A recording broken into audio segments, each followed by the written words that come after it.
Assalamualaikum warahmatullahi wabarakatuh. Halo semuanya, apa kabarnya nih?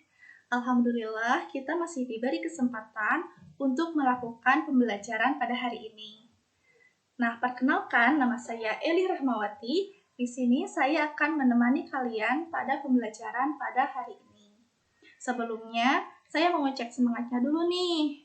Kalau saya bilang apa kabar, teman-teman bisa jawab, Alhamdulillah, luar biasa, Allahu Akbar, yes, gitu ya. Nah, apa kabar semuanya?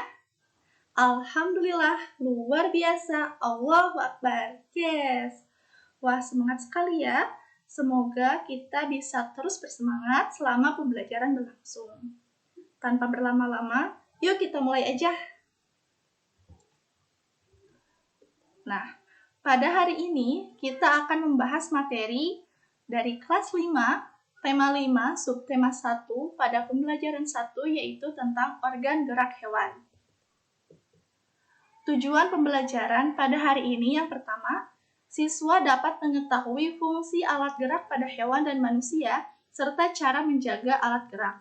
Yang kedua, siswa dapat membuat pola sederhana dari alat gerak hewan dan manusia. Yang ketiga, siswa dapat menunjukkan ide pokok pada sebuah paragraf. Dan yang ketiga, siswa dapat membuat ide pokok dan mengembangkannya menjadi sebuah paragraf. Oke, di pembelajaran sebelumnya, kalian sudah mempelajari tentang perbedaan antara makhluk hidup dan benda mati. Salah satu perbedaan antara makhluk hidup dan benda mati adalah makhluk hidup itu dapat bergerak dengan sendirinya, seperti berlari, makan, mencari mangsa, dan lain-lain. Sedangkan benda mati tidak dapat bergerak tanpa adanya bantuan dari makhluk hidup. Contohnya adalah meja. Nah, meja ini tidak dapat bergerak atau berpindah dengan sendirinya, tetapi meja dapat bergerak dengan bantuan makhluk hidup. Misalnya, ketika kalian mendorong meja tersebut ke tempat yang kalian inginkan. Nah, sekarang mengapa sih makhluk hidup itu bisa bergerak? Gitu kan? Nah, makhluk hidup dapat bergerak karena makhluk hidup itu mempunyai alat gerak. Alat gerak adalah bagian dalam tubuh makhluk hidup yang dapat membantu makhluk hidup untuk bergerak agar dapat menjalankan kehidupannya sehari-hari. Nah, sekarang pertanyaannya, apa saja sih yang termasuk alat gerak pada hewan dan manusia? Nah, alat gerak pada hewan dan manusia memiliki kesamaan, yaitu terdiri dari dua alat gerak. Yang pertama ada alat gerak aktif, yaitu otot atau dalam keseharian kita menyebutnya dengan daging, dan yang kedua ada alat gerak pasif atau tulang. Nah, hampir seluruh hewan dan manusia mempunyai kedua alat gerak ini. Selanjutnya, kita akan membahas mengapa otot disebut sebagai alat gerak aktif. Nah, otot disebut sebagai alat gerak aktif karena otot ini bisa bergerak sesuai dengan perintah otak. Otak ini kan berpikir atas keinginan kita gitu ya sebagai pemiliknya. Nah, misalnya ketika kita ingin bergerak atau ingin mengambil sesuatu, otak akan menerima perintah kita dan menyampaikannya kepada otot. Otot menerima perintah itu dan segera bergerak menjalankan perintah dari otak. Nah, seperti itu. Jadi otot atau daging ini disebut alat gerak aktif karena dapat bergerak sesuai dengan perintah dari otak. Selanjutnya adalah tulang. Nah, kenapa tulang disebut sebagai alat gerak pasif? Tulang disebut sebagai alat gerak pasif karena tulang ini bergerak mengikuti otot. Tadi sudah dijelaskan gitu ya bahwa otot ini bergerak sesuai dengan perintah dari otak. Nah, kalau tulang ini bergerak mengikuti gerakan dari otot, jadi dia tidak dapat bergerak sendiri gitu. Untuk dapat bergerak, tulang ini membutuhkan otot agar bisa digerakkan. Nah, tadi kita sudah membahas gitu ya tentang alat gerak pada hewan dan manusia. Nah, selanjutnya materi yang tadi kita bahas bisa kita simpulkan dalam satu paragraf. Nah, ini dia paragrafnya. Kita baca, organ gerak pada hewan dan manusia adalah otot sebagai alat gerak aktif dan tulang sebagai alat gerak pasif. Hewan dan manusia memiliki kesamaan organ gerak, yakni terdiri dari otot dan tulang. Otot atau biasa disebut daging disebut sebagai alat gerak aktif karena bisa bergerak sesuai dengan perintah otak, sedangkan tulang disebut sebagai alat gerak pasif karena bergerak mengikuti otot. Nah, ngomong-ngomong soal paragraf, kalian tahu gak nih, apa sih bagian yang paling penting dalam paragraf? Ya, betul, itu adalah ide pokok. Selanjutnya kita akan bahas tentang ide pokok ini ya. Nah, ide pokok ini apa sih? Nah, ide pokok adalah gambaran keseluruhan dari sebuah paragraf atau inti dari sebuah paragraf. Ide pokok juga bisa disebut sebagai gambaran atau isi dari paragraf itu. Fungsi dari ide pokok ini adalah untuk membantu pembaca memahami pokok pikiran yang ingin disampaikan penulis, juga untuk membantu penulis mengembangkan alur tulisan. Nah, ide pokok dalam paragraf ini bisa dibagi menjadi dua, yaitu ada paragraf deduktif dan ada paragraf induktif. Yang pertama ada paragraf deduktif. Nah, apa sih paragraf deduktif itu? Nah, paragraf deduktif ini adalah paragraf yang ide pokoknya ada di depan atau di awal paragraf gitu ya. Paragraf deduktif, ide pokoknya di depan gitu. Jadi pada paragraf deduktif ini, di awal dituliskan dulu ide pokok, kemudian pada kalimat selanjutnya sampai dengan akhir paragraf, itu diisi dengan kalimat penjelas atau pelengkap dari ide pokok yang di awal. Selanjutnya ada paragraf induktif. Nah, paragraf induktif merupakan jenis paragraf yang ide pokoknya ada di akhir paragraf.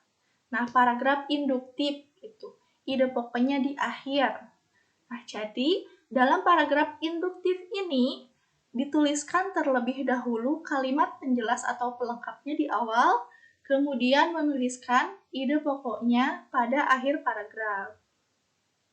Nah, pada paragraf yang tadi, coba kalian tebak, ini termasuk paragraf induktif atau deduktif? Ya, betul ya, ini termasuk ke dalam paragraf deduktif, karena ide pokoknya ada di awal. Jadi, ide pokok atau inti dari paragraf ini ada di awal, yaitu organ gerak pada hewan dan manusia adalah otot sebagai alat gerak aktif dan tulang sebagai alat gerak pasif. Nah, kalimat-kalimat selanjutnya merupakan penjelas atau pelengkap dari ide pokok yang ada di awal. Nah, sekarang kita cari ide pokok dan tentukan jenis paragrafnya yuk. Nah, ini. Yuk kita baca dulu. Ada banyak cara yang dapat kita lakukan untuk menjaga kesehatan alat gerak kita. Cara termudah yang dapat kita lakukan adalah dengan berjemur. Ketika berjemur, kita akan mendapatkan vitamin D dari sinar matahari.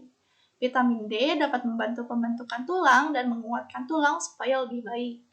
Cara lain yang dapat kita lakukan untuk menjaga kesehatan alat gerak adalah dengan berolahraga dan makan makanan yang sehat.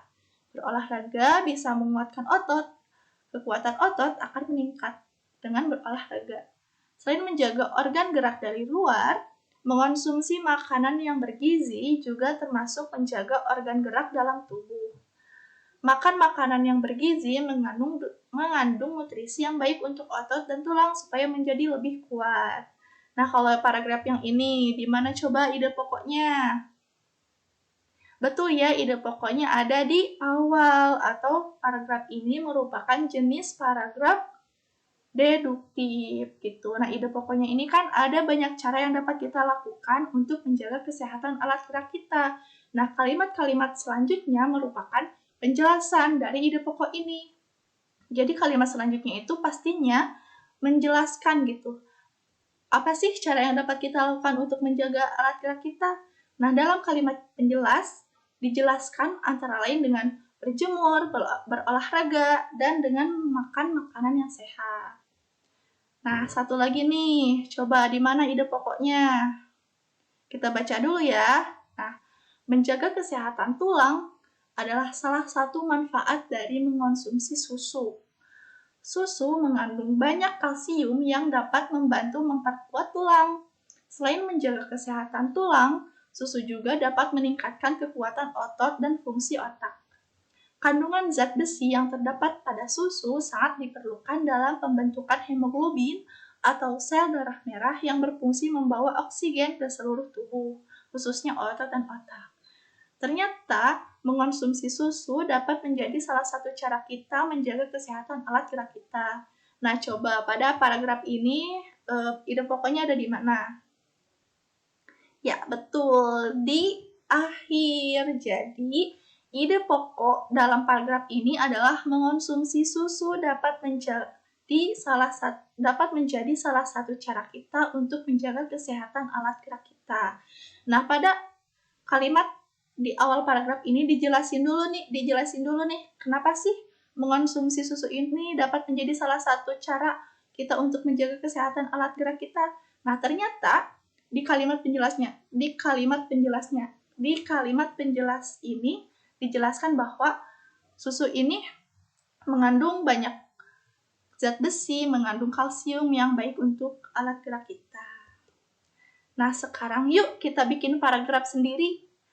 Salah satu caranya adalah dengan menentukan ide pokok paragrafnya terlebih dahulu, kemudian mengembangkan kalimat pelengkapnya seperti tadi ya. Kita tentukan dulu ide pokoknya mau apa, mau itu alat gerak pasif, atau alat gerak aktif, atau apapun. Setelah menentukan ide pokoknya, kita kembangkan kalimat pelengkapnya, sehingga menjadi satu paragraf yang utuh. Wah, tidak terasa ya? Kita sudah berada di akhir pembelajaran. Tadi kita sudah belajar apa aja? Nah, tadi kita sudah belajar tentang alat gerak pada hewan dan manusia dan juga ide pokok ya. Alat gerak pada hewan dan manusia itu kan ada dua, yaitu alat gerak aktif, yaitu otot atau daging, dan alat gerak pasif, yaitu tulang. Tadi kita juga belajar tentang ide pokok. Ide pokok itu adalah gambaran atau isi dari sebuah paragraf. Nah, sekian dari saya. Mohon maaf bila ada salah kata atau perbuatan atau kesalahan dalam penyampaian materi. Jika ada yang ditanyakan, kalian bisa menulisnya di kolom komentar ya. Terima kasih. Wassalamualaikum warahmatullahi wabarakatuh. Sampai jumpa lagi.